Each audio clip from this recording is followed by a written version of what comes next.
ज्यांचा जीव सत्तेत आहे त्यांची खुर्ची ओढण्याच्या तयारीला लागणार. मनोज जरांगेंनी भाजपला हा इशारा दिलाय.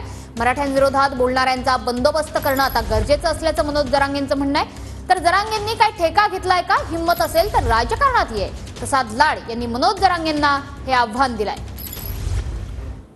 या सत्तेत जीव आहे, खुर्ची जीव आहे सरकारचा, त्याच्यासाठी आपण तयारीला लागलं पाहिजे खुर्ची वाढण्यासाठी. आणि दुसरं की इथं पडून राहण्यात काहीच मजा नाही. आपण तयारी तरी करून घेऊ. मग सभा आहेत, कार्यक्रम आहेत, मतदारसंघ निवडणं आहे, कोणाला आणायचं आहे, कोणाला पाडायचं आहे, कोण कोण मराठ्यांच्या विरोधात आमदार बोलत आहेत, कोण कोण खासदार बोलत आहेत, कोणचा मंत्री बोलतोय, त्यांचाही बंदोबस्त लावणं गरजेचं आहे. म्हणून मग इथं पडून न राहता 1-2 दिवस उपचार घेऊन, 2-4 दिवस काय डॉक्टर म्हणतील ते उपचार घेऊन दुपारून मी हे 12 वाजायच्या आत या आमरण उपोषण मी स्थगित करणार आहे. तू काही टीका घेतलाय का?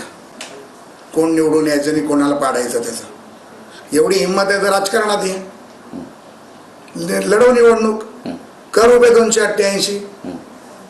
छत्रपती शिवाजी महाराजांच्या पुतळ्याखाली बसून मी ह्याला पाडणार त्याला पाडणार, तू काही टीका घेतलायस का? माझं म्हणणं एकच आहे, जरांगे पाटलांनी त्यांचं आंदोलन सोडून इतर गोष्टीत लक्ष देऊ नये. भारतीय जनता पार्टी, देवेंद्र फडणवीस या विषयामध्ये त्यांचा जो कल आहे तो सुपारी घेऊन सुपारी फोडण्याचा कल दिसतोय.